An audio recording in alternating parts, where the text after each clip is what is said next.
Chers frères en Christ, bienvenue sur ma chaîne Psalmo 91. Dieu est fidèle, je suis heureux de vous accueillir. Ici, nous ne parlons pas de religion, mais de parole de Dieu. Que le Seigneur du ciel déverse sur vous ses bénédictions, veillant sur vous et votre famille. Avez-vous déjà ressenti un vide profond dans votre cœur, un espace qui persiste même lorsque tout semble aller bien autour de vous? Souvent, nous essayons de combler ce vide par un surcroît de travail, des activités sociales ou des biens matériels. Mais à la fin de la journée, il reste là, inchangé, parfois même plus intense.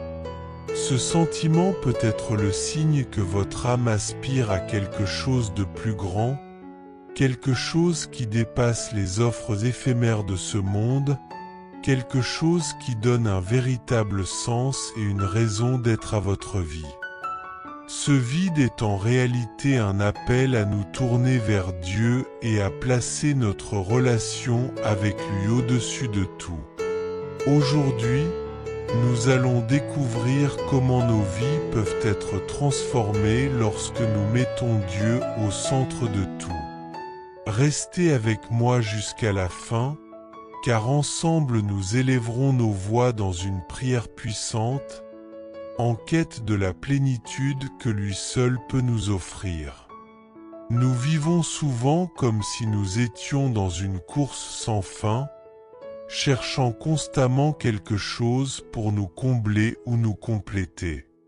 Mais avez-vous déjà réfléchi à l'idée que, dans cette quête incessante, vous pourriez négliger quelque chose d'essentiel? Quelque chose capable de donner un véritable sens à votre chemin? Notre monde nous séduit avec des promesses de bonheur et de satisfaction par le biais de réalisations matérielles, de statut social et de plaisirs fugaces. Cependant, ces quêtes nous laissent souvent encore plus confus et vides. C'est dans ce contexte que les paroles de Jésus en Matthieu 6h33 résonnent comme une invitation transformante. Cherchez d'abord le royaume de Dieu et sa justice, et toutes ces choses vous seront données en plus. Ce passage n'est pas seulement un appel de Christ à réorganiser nos priorités, mais la clé pour transformer profondément notre cheminement. Mettre Dieu à la première place signifie aligner notre vie avec le dessein éternel que le Créateur a prévu pour nous. Lorsque Dieu devient le centre de notre existence, nous ne sommes plus définis par nos échecs, nos réussites ou les pressions de la société. Notre identité repose sur qui nous sommes pour lui, ses enfants bien-aimés. Cette nouvelle perspective nous libère des chaînes du matérialisme, de l'égoïsme et de la recherche constante de l'approbation des autres. Nous commençons à voir la vie non pas comme une série d'objectifs à atteindre, mais comme une occasion de mieux connaître Dieu et de refléter sa lumière dans un monde brisé. Ce qui semblait autrefois essentiel est désormais vu avec un regard équilibré. Des bénédictions à apprécier, mais non des idoles à poursuivre. Prioriser notre relation avec Dieu signifie vivre selon ses commandements. Dans Matthieu 22, 37-39, lorsqu'on lui demande quel est le plus grand commandement de la loi, Jésus répond « Aime le Seigneur ton Dieu de tout ton cœur, de toute ton âme et de toute ton intelligence. » C'est là le plus grand et le premier commandement. Et le second, qui lui est semblable, est « Aime ton prochain comme toi-même. » Ces commandements sont les fondements d'une vie qui reflète le véritable caractère chrétien. Le premier nous appelle à offrir à Dieu tout notre être, nos émotions, notre esprit et notre compréhension. Le second découle naturellement du premier, en nous enseignant que l'amour pour notre prochain est une extension de notre amour pour Dieu. Aimer son prochain comme soi-même ne se limite pas à l'empathie ou à la solidarité. C'est un principe d'égalité et de justice qui reconnaît en chaque personne la même dignité et valeur que nous voyons en nous. Ces commandements sont indissociables. On ne peut pas vraiment aimer Dieu tout en ignorant les besoins de ceux qui nous entourent. L'amour de Dieu, source de tout véritable amour, nous purifie et nous transforme. Le premier pas pour réorganiser notre vie et placer Dieu au centre est de reconnaître notre besoin profond de lui. Nous avons été créés par lui et pour lui, et nos cœurs resteront inquiets jusqu'à ce qu'ils trouvent leur repos en sa présence. Reconnaître ce besoin est le point de départ d'une transformation. C'est comprendre que, sans Dieu, nos efforts sont insuffisants et que le vide en nous ne peut être comblé que par sa présence. Il y a des questions auxquelles lui seul peut répondre et une paix que lui seul peut offrir. En accueillant Dieu dans nos vies, sa lumière dissipe les ténèbres, apportant renouveau, espoir et nouveau départ. Ce renouveau commence à l'intérieur, influençant ce que nous choisissons de nourrir dans nos pensées. Dans Romains 12h2, Paul nous exhorte : ne vous conformez pas au siècle présent, mais soyez transformés par le renouvellement de votre intelligence, afin de discerner quelle est la volonté de Dieu, ce qui est bon, agréable et parfait. Ce verset est un appel à la véritable liberté et une invitation à la transformation que Dieu seul peut opérer. Nous vivons dans un monde saturé d'informations, d'idéologies et de stimulations qui, souvent inconsciemment, façonnent nos pensées et comportements en désaccord avec les principes divins. Le renouvellement de l'esprit est donc un processus intentionnel et permanent qui consiste à identifier, rejeter et remplacer les pensées qui nous éloignent de Dieu par celles qui reflètent sa vérité et son amour. Cette transformation mentale est essentielle pour comprendre et vivre selon la volonté divine. Ce processus demande de nourrir notre esprit avec la parole de Dieu. Tout comme le corps a besoin d'une alimentation quotidienne pour rester fort et en bonne santé, notre esprit nécessite une nutrition spirituelle à travers la méditation des Écritures et la prière. Ces pratiques nous renforcent face aux influences du monde et nous équipent pour vivre d'une manière qui reflète le caractère de Christ. Dans Apocalypse 3h20, nous sommes confrontés à une vérité transformante. Voici, je me tiens à la porte et je frappe. Si quelqu'un entend ma voix et ouvre la porte, je rentrerai chez lui, je souperai avec lui et lui avec moi. Dans ce passage, le Christ se révèle comme celui qui frappe à la porte, attendant que nous l'invitions à entrer dans nos cœurs. Il ne force pas son entrée dans nos vies, mais attend patiemment que nous l'accueillions. Lorsque nous ouvrons la porte de notre cœur à Dieu, nous permettons à sa présence de transformer notre vie, remplissant les vides de notre âme avec son amour incomparable et sa paix éternelle. Dans Jean 15h5, Jésus nous enseigne également : « Je suis la vigne, vous êtes les sarments. Celui qui demeure en moi et en qui je demeure porte beaucoup de fruits, car sans moi vous ne pouvez rien faire.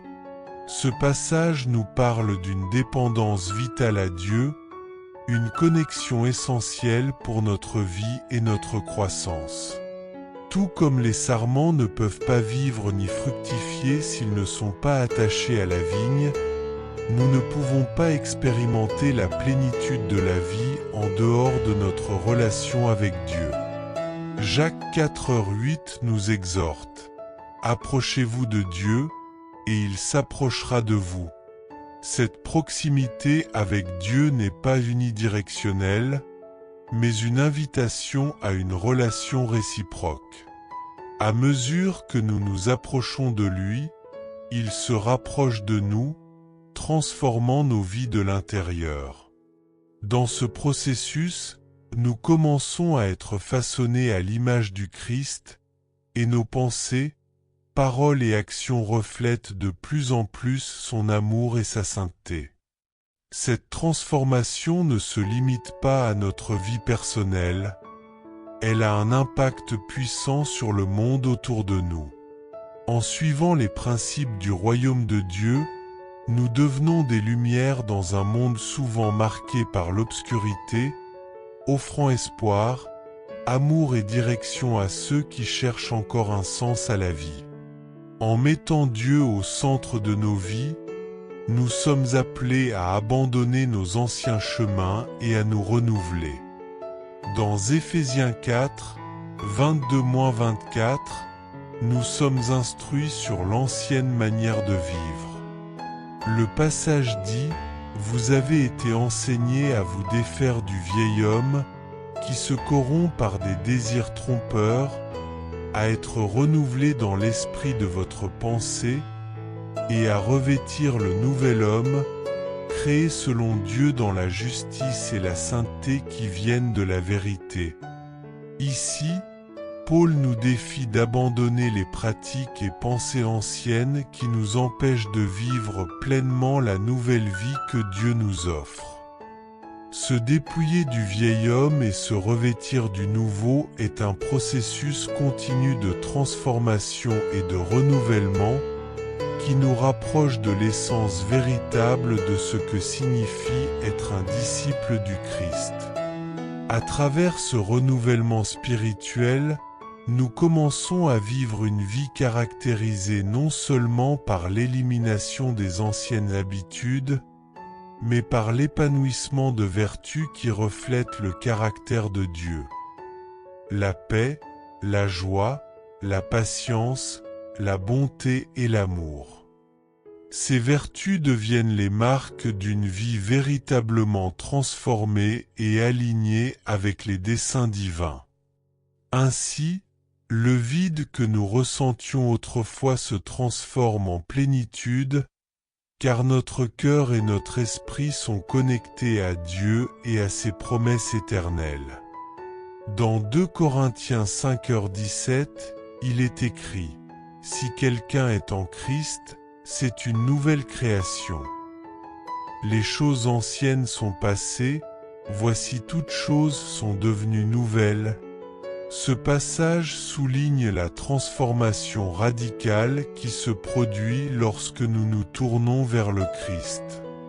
En devenant une nouvelle création, nous laissons derrière nous notre ancienne nature, marquée par le péché et la séparation de Dieu, et nous commençons à vivre à la lumière de la grâce et de la vérité que seul le Christ peut offrir. Dans ce processus de transformation, lorsque nous mettons notre relation avec le Seigneur en premier et suivons ses commandements, le Saint-Esprit se révèle à nous. Dans Jean 14:26, Jésus nous promet : « Mais le Consolateur, l'Esprit Saint, que le Père enverra en mon nom, il vous enseignera toutes choses et vous rappellera tout ce que je vous ai dit. » Le Saint-Esprit agit comme conseiller, consolateur et guide dans notre parcours spirituel. Il nous aide à comprendre et à appliquer la parole de Dieu dans notre vie quotidienne, transformant notre cœur pour refléter plus fidèlement le caractère du Christ à mesure que nous nous ouvrons à lui. L'action transformante du Saint-Esprit nous conduit à une transformation intérieure qui se reflète dans nos attitudes, pensées et actions. L'égoïsme et l'orgueil laissent place à l'humilité et à la générosité. L'indifférence est remplacée par une compassion active qui nous pousse à agir en faveur de ceux qui en ont le plus besoin. Notre regard sur le monde et sur les personnes autour de nous subit un changement profond, nous permettant de voir au-delà des apparences et de percevoir la présence et l'œuvre de Dieu dans toutes choses. Lorsque nous mettons notre relation avec Dieu en priorité, nous commençons à réaliser que les vides qui nous tourmentaient autrefois sont remplis de manière surprenante, apportant une transformation réelle à notre vie. Nous trouvons désormais la satisfaction non pas dans les choses temporaires, mais dans la proximité avec le Créateur. Notre recherche de sens et de but trouve enfin sa réponse dans l'amour que Dieu nous offre, donnant un nouveau sens à notre existence. Maintenant, unissons-nous dans une prière puissante. Je veux que vous priez avec moi, en ouvrant votre cœur pour recevoir toutes les bénédictions que ce message peut apporter. Seigneur Tout-Puissant, en ce moment de prière, je viens devant toi reconnaître que, bien souvent, j'ai cherché à remplir le vide de mon cœur avec les choses de ce monde, des choses qui n'ont jamais pu me satisfaire véritablement. Maintenant, je comprends que seul toi peux remplir la plénitude que je recherche. Donne-moi la sagesse de placer notre relation en priorité, au-dessus de tout, en comprenant que tu es le véritable centre de ma vie.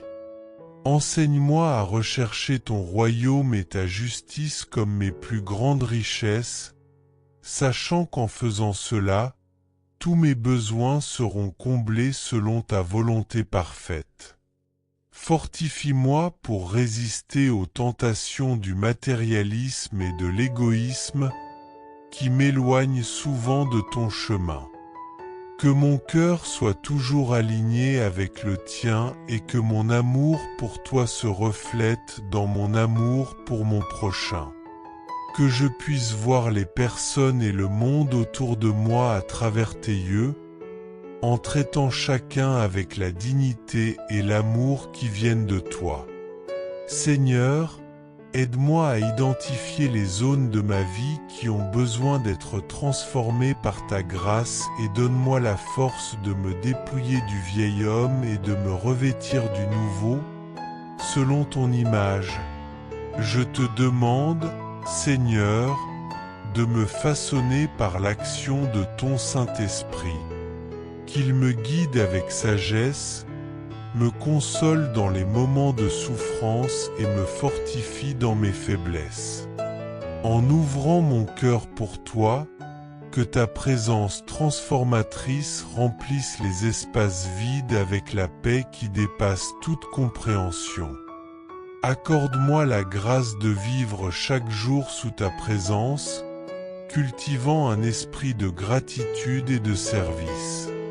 Que je sois un canal de ton amour et de ta paix, apportant lumière là où il y a de l'obscurité, espoir là où il y a du désespoir et consolation là où il y a de la douleur. Que ma vie soit un reflet fidèle de ton amour et de ta fidélité. Au nom de Jésus, Amen. Que cette prière marque le début d'une nouvelle étape dans votre vie, un nouveau chapitre où la priorité soit de construire une relation plus profonde et sincère avec Dieu. Si ce message a touché votre cœur, aimez-le et partagez-le avec quelqu'un de spécial, afin que plus de personnes soient bénies par la parole de Dieu. Exprimez votre foi dans les commentaires en laissant un Amen, et si vous avez une demande particulière, n'hésitez pas à la partager, afin que d'autres frères et sœurs en Christ puissent se joindre à la prière pour vous. N'oubliez pas de vous abonner à notre chaîne et d'activer la cloche pour recevoir davantage de contenus qui élèveront votre esprit. Si vous souhaitez continuer avec nous, cliquez sur le lien qui apparaît maintenant à l'écran. Ce message peut être spécialement pour vous. Que la paix du Seigneur Jésus-Christ soit avec vous. Merci et que Dieu vous bénisse abondamment.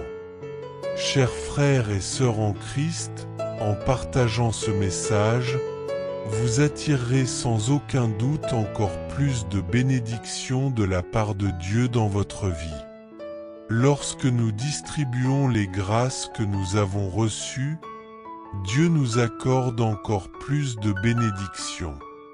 Si ce message vous a apporté du réconfort, faites-le circuler pour que d'autres puissent en profiter aussi. Si vous n'êtes pas encore abonné, envoyez cette prière à vos amis, laissez vos demandes de prière dans les commentaires, abonnez-vous à la chaîne et activez les notifications. N'oubliez pas de cliquer sur « J'aime » pour la vidéo.